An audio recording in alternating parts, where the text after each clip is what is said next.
नमस्कार। हमारे मंच में आपका स्वागत है। आज की सबसे बड़ी ताज़ा खबर आई है देवभूमि उत्तराखंड से, जहां मोक्ष भूमि के नाम से उत्तराखंड जग विश्वविख्यात है, जहां स्वयं हरिहर की साक्षात तपोभूमि है, गंगा यमुना का अवतरण स्थल है, जहाँ ऋषि मुनियों की तपस्थली है, जहाँ कण कण में शंकर बसते हैं। माँ भवानी की अनेक रूप में सिद्ध नरसिंह से लेकर भैरव से लेकर तमाम देवी देवता जहाँ साक्षात वास करता है, जहाँ साक्षात वैकुंठ का वास है, वहाँ से एक बहुत अच्छी खबर आई है। खबर ये है कि उत्तराखंड में इस मौसम में जहाँ लोग बिना बारिश के काफ़ी त्रस्त हैं, खासकर देवभूमि उत्तराखंड के पर्वतीय जनपदों में किसान, आम जनमानस ही नहीं, पशु पक्षी जीव जंतु सब त्रस्त हैं।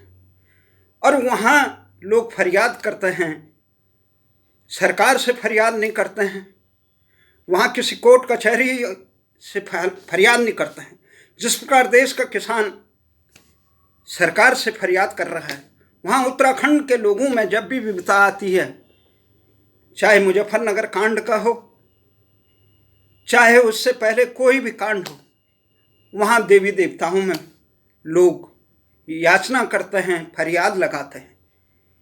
ऐसी ही फरियाद हो, चाहे अल्मोड़ा में गोयल देवता के यहाँ चितई में लोग अपनी फरियाद लगाते हैं, घंटी बांधते हैं, चाहे नरसिंह हो या भैरव हो,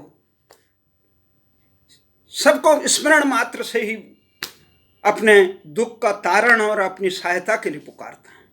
लोग न्यायपालिका से लेकर सरकार पर फरियाद करने में विश्वास नहीं करते, क्योंकि उन्होंने देखा मुजफ्फरनगर कांड के अभियुक्तों को अभी तक जो देश की सबसे बड़ी व्यवस्था ने जिनको चिन्हित किया था कि ये दोषी हैं, सीबीआई ने, जिनको मानवाधिकार आयोग ने किया था, जिनको महिला आयोग से लेकर तमाम प्रत्यक्षदर्शियों ने किया था, देश की सबसे बड़ी जांच एजेंसी ने किया था, इलाहाबाद उच्च न्यायालय ने किया था, उन दोषियों को दंडित करने में देश की सरकारें, जब व्यवस्थाएं, न्याय व्यवस्थाएं अक्षम रहती है, तो लोगों का विश्वास पुनः उत्तराखंड के उन अपनी प्राचीन जड़ों को ढूंढने जाता है, जहाँ अपने देवी देवताओं को पुकारते हैं और जहाँ फरियाद करते हैं।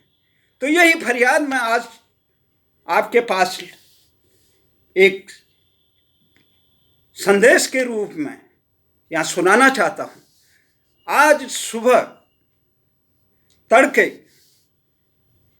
मुझे मेरे मित्र पुरुषोत्तम शास्त्री, जो भारतीय जनता पार्टी के जिला चमोली के वरिष्ठ नेताओं में से हैं, शास्त्री जी का फोन आया कि वही गोरा देवी ने जागर लगाने वाली महिलाओं की फरियाद सुन ली और कल रात से ही हमारे क्षेत्र में बारिश आ रही है और अभी भी वो बारिश में नंदप्रयाग की तरफ जा रहे हैं गाड़ी से। तो मुझे स्मरण हुआ कि कल देर रात उनसे बात हुई। तो बात हुई तो उन्होंने कहा, यार, मैंने कहा अभी सोए नहीं।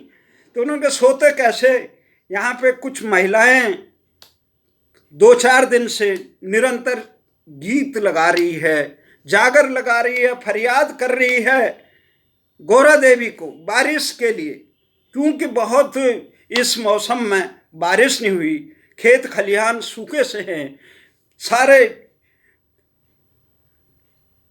सारे क्या कहते, धार घास पेड़ पक्षी पौधे सब रूढ़ पड़ गई, भयंकर रूढ़ पड़ गई है।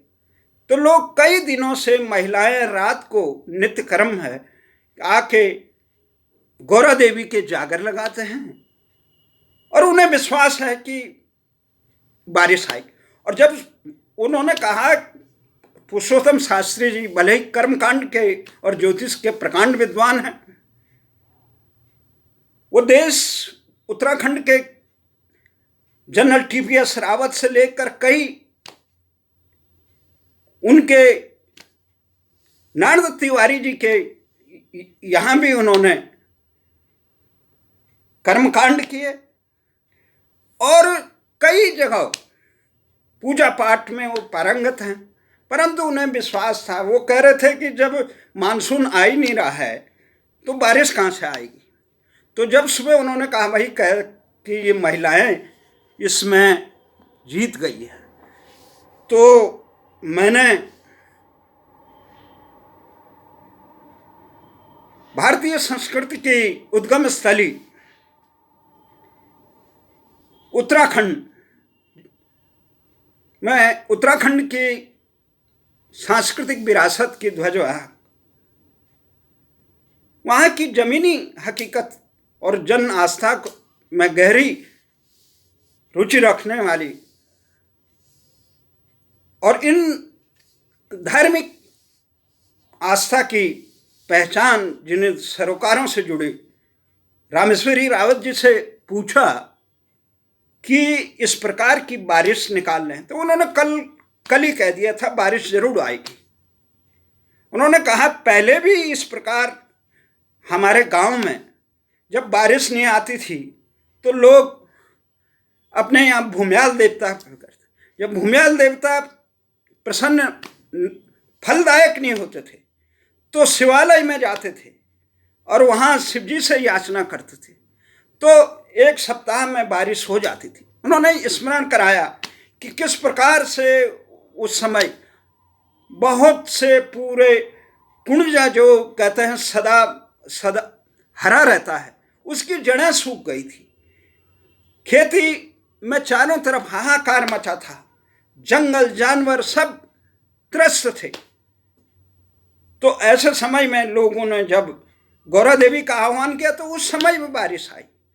उससे पहले भी हम बचपन में थे, देखते थे, तो बचपन में हमें स्मरण है कि किस प्रकार से लोग गाजा बाजा बजाकर शंख ध्वनि करते हुए भंकोर बजाते हुए देव उद्यार जाते थे, जो जहाँ पर एड़ी आछेड़ी चनोया और गौरा देवी हिमालय के वासी हिमगिरी को साक्षात हिमालय को नगाधिराज भगवान का प्रतीक मानकर, साक्षात शिव शंकर नर नारायण का प्रतीक मानकर उनकी याचना करते हैं और गौरा देवी से बारिश अपने दुख को दूर करने की कहते हैं।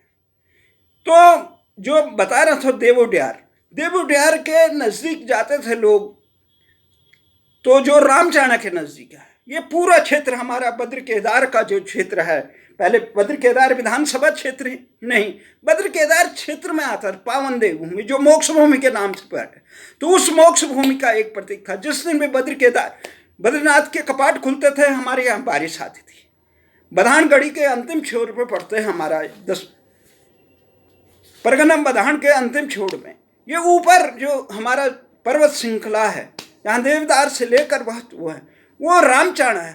रामचाणा रामचंद्र जी ने जहाँ चढ़ाई की, और उसी के नज़दीक पर्वत के दूसरी तरफ कुशदेव, जहाँ माना जाता है कि माँ सीता ने अपने वनवास के दिन पे जब उनको त्याग करके वाल्मीकि आश्रम में जो जाके, तो कुशदेव वहीं हुए।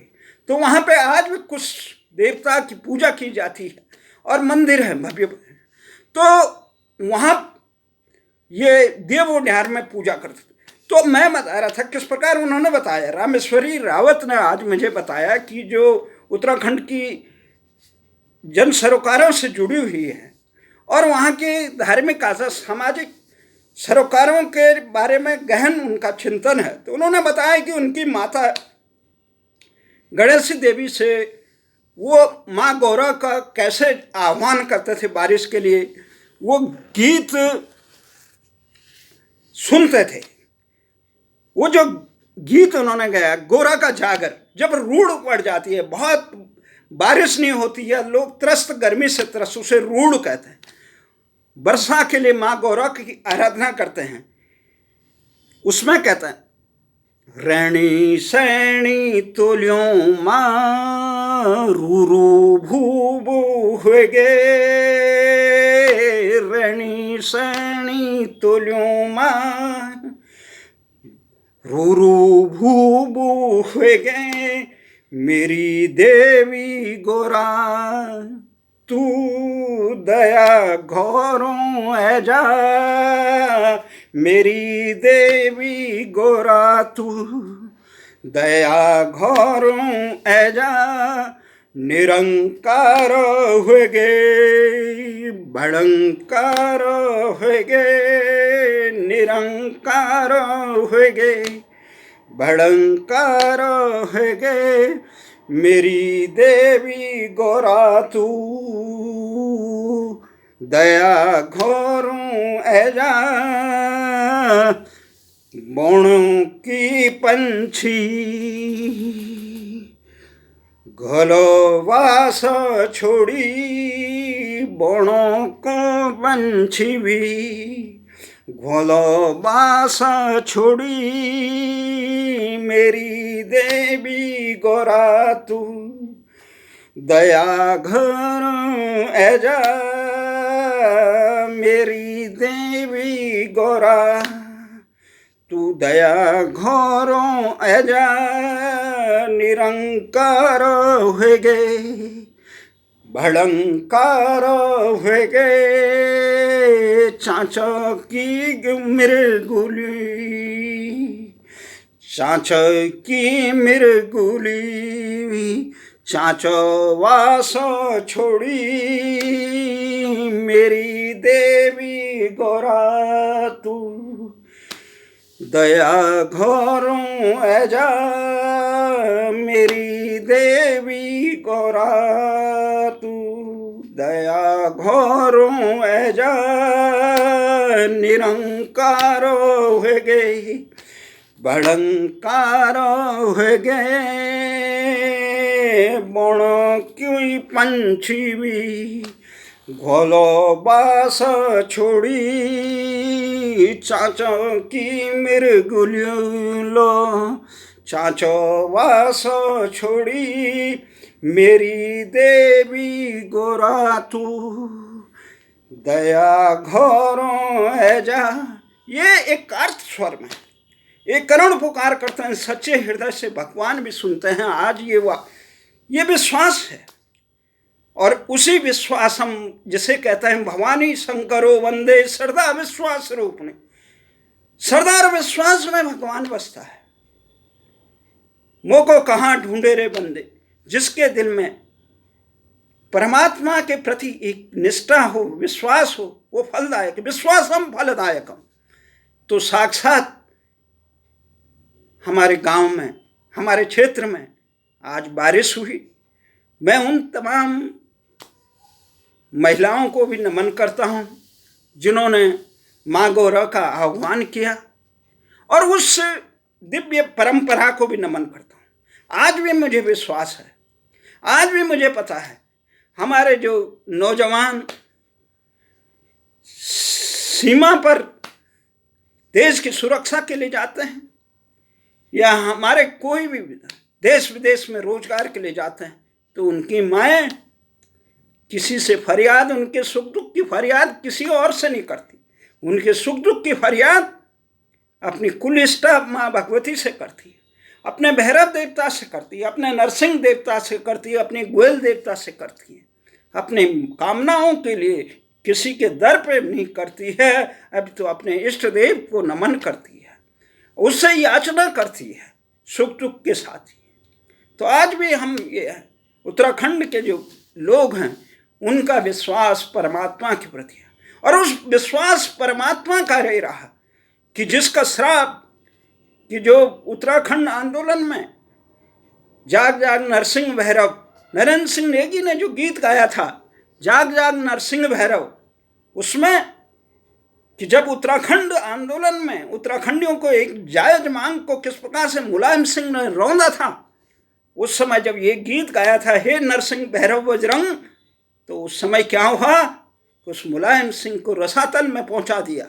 वो कहते रहा देवगौड़ा सरकार और कांग्रेस की सरकारों में, मनमोहन की सरकार कि 2-2, 4-4 सांसद वाले सत्ता की मलाई खा रहे हैं और हमारे पास 1 दर्जन से अधिक सांसद होने के बाद हम सत्ता से वंचित हैं। एक अभिशाप रहा उत्तराखंड का। नरसिंह राव ने तेज रहे, उन्हें किस प्रकार से कांग्रेस ने लात मार के एक प्रकार से बाहर किया था।